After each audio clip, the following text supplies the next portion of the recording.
Dear Diary, it was time for the final showdown. But before I could seek out Ganondorf, Old Man Winter sent me to the Temple of Time to have a much-needed conversation with Sheik. Sheik appeared and began to drone on about the Triforce. And Diary, I'll give you the shorthand version because that guy went on and on. The main idea is that one can't possess the full power of the Triforce unless one has a pure heart. Balance is very important. If one were to touch the Triforce with their dirty, dirty heart, the Triforce would break into different pieces. Sheik then explained that I already possessed the Triforce of Courage, but that information left me completely unfazed. I'm just trying to stay awake at this point. Then Sheik held up her big man hands. I mean, damn! You crushed baby seals with those puppies? And revealed that she possessed the Triforce of Wisdom, and then turned back into Princess Zelda, which would have been much more shocking and impressive if I hadn't played this game 18 years after it came out. But that's my bad, Diary. Zelda told me that when I opened up the Sacred Realm, Ganondorf was able to follow me inside. He got all up in the realm and stole some power and proceeded to fuck the world with his big desert dick for 7 years, while I was jerking off in the Time Void. So Zelda had to hide inside a ninja body and wait for my return. So you're telling me that my quest to stop Ganondorf inadvertently allowed Ganondorf to rise to power? So would it make sense to go back in time before I started my quest and tell my younger self not to go? Since time traveling is easy for the hero of time, and apparently trying to save the world would only doom it, and then I wouldn't have to worry about this Ganon fight at all? But Zelda's like, here's the light arrow, good luck! And Diary, I don't know what she's looking at, but I'm looking at a fucking dum-dum sucker, peach mango flavor. Zelda, are you sure you didn't pick this up at the bank while you were making a deposit? And are you now lying straight to my face about it being the only weapon to defeat Ganondorf? Does he have an allergy to citric acid or something? Because this ain't gonna do shit. But before I had time to protest, the temple started to shake and Zelda freaked out a little. I wanted to tell her to calm down. This earthquake is barely reaching a 4.0 on the Richter scale.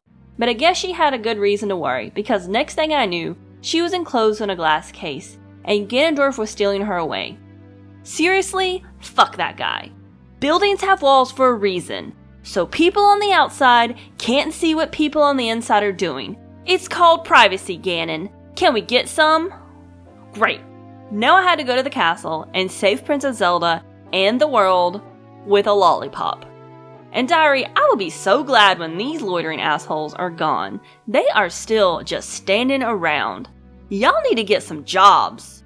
When I arrived at the castle, shit was pretty much effed up. Why is it that when all bad guys take over castles, they think it's cool to make everything dark and pointy, and ooh, I'm gonna put lava around the castle. That's practical. And no grass! If I see anything green, I'll vomit. Then the sages did the first useful thing in the entire game, and joined their powers together and created a rainbow-like bridge, so we didn't have to swim through the red texture that was supposed to be lava. Once inside the castle, I had to visit a bunch of different rooms and use the skills I had learned throughout the game.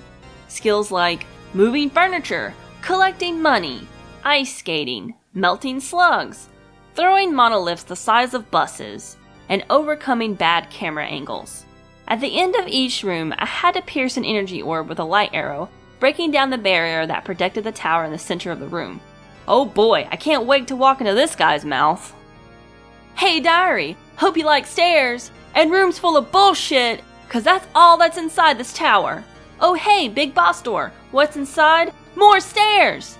Jesus, by the time I reached the last door, I was exhausted. I guess kudos to you, Ganondorf, for tiring me out before the final fight, you big horse's ass. Oh, okay, cool. I guess kidnapping Zelda wasn't douchey enough. You had to play a giant pipe organ too. Did you read some sort of bad guy manual? Cause you're hitting all the marks, buddy. Also, nice mullet. Who won the NASCAR race on Sunday? Jimmy Johnson? Who, funnily enough, isn't sponsored by Jimmy John's. This battle was actually pretty difficult for me. I completely forgot all of my training as I ran circles around the room, and tried to avoid the holes in the floor and the death balls Ganondorf kept sending my way. After several deaths and a quick trip to the nearby fairy cave, where I hoped to find an item that would help me get good, I was back in the fight. This time, I realized I had to reflect those balls back, shoot him with a light arrow while he was stunned, and then wail on him with my sword when he fell to the ground. With the final strike of my sword, Ganondorf was sent into a frenzy, and had a weird loser tantrum that tore apart the room. God, what a has-been. Then Zelda floated down from the sky and started making fun of him. Immediately after her comment, the tower started shaking. Good going, Zelda. Way to piss off the dead guy. Now he's trying to kill us with his shitty generic bad guy castle. Zelda told me to follow her, and we made a run for it, but she was such a goddamn turtle, I'd pass her, lose her, find her again, and wait for her to use her Zelda magic to open doors. You'd think she'd use that power to make a staircase, but she insisted that we run through a collapsing building. And in the middle of the escape, I had to fight two Stoffos, and Zelda wrapped herself in a fire circle and waited it out. Damn it, Zelda, put your ninja pants back on and help me kick some ass. But nope, she just stood there while Redhead dry humped my back. Thanks for the help, Z. Miraculously, we made it out alive, right before the castle fell in. But I had a bad feeling about the situation, and then we heard a noise, and Zelda was like, "Go check it out." And I was like, "Nah, you come with me." And then she acted dumb and kept saying, "What's that sound?" So god damn it, I guess I'll go see what that noise was. Alone. And diary, you know what it was, just like I knew what it was then. Fucking Ganondorf was still alive and had turned into a big stupid monster named Ganon. Oh, I just got that. Ganondorf is the man, Ganon is the monster. Anyway, Ganon knocked the Master Sword out of my hand, but unluckily for him, I paid 200 rupees and a series of side quests for the Bigoron sword. I really didn't know what I was doing, so I just kinda stayed between his legs and started swinging. Because if you're gonna fight a pig monster, you should always aim for the genitals. Or tail, whatever. Eventually Ganon fell on the ground like the clumsy bitch that he was, and the fire ring disappeared, and Zelda yelled, "The Master Sword is here! Hurry up!" Okay, it's right beside you. Can you throw it? It's literally right beside you. God damn it, Zelda. You don't deserve to have this game named after you. You are awful. I guess she heard me dissing her because suddenly she was holding Ganon with her magic, so I could deliver the finishing blows. Then the 6 sages banded together and banished Ganon into the evil realm. As he vanished into the void, he vowed that if his seal ever broke, he would destroy all of my descendants.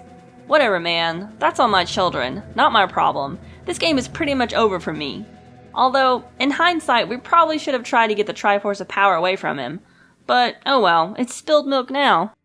Then Zelda and I just hung out in the sky for a while, and she confessed to being young and headstrong and didn't think of the consequences of opening the Sacred Realm. So it was her fault. And she was going to let me believe it was my fault. Damn it, Zelda. And then she told me we must part ways and asked for the ocarina back.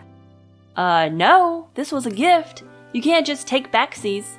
Plus, I don't want to go back to the crummy treehouse. But since I was a mute, I didn't say a word and just handed the ocarina back to Zelda. She then began to play a song, and I faded back into adolescence, my journey finally complete as peace returned to Hyrule. In all honesty, diary, I'd like to give this game a lot of crap, but I really enjoyed it for the most part.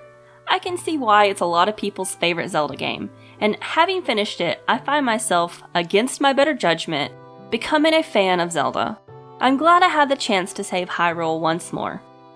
And if you ever tell anyone I said that, diary, I will find you, and I will burn your house down. So where the fuck are all the people? Am I just forced to stare at these boring-ass landscapes? Well, there's Epona, but she doesn't count. She's not people. Wait. There's everyone. Having a goddamn party without me. Thanks for the invite, guys. It's not like I just saved each and every one of your lives or anything, but it's totally fine. Just dance it up. Oh look, the failure corner. The biggest fuck who ever fucked, and a fish. Thanks for the bridge, assholes. And I see I'm back to being a little crayon gobbler again. And Navi just flew away. Finally. I wonder if I can get a new fairy that isn't terrible. Oh, look. They got to meet again after all. Wait. Is that Luigi? And Bowser? Real subtle, Nintendo. And good job ruining what could have been a sweet moment. Ugh, I am so glad this madness is over. Until next time, Your friend, Brittany Saturn.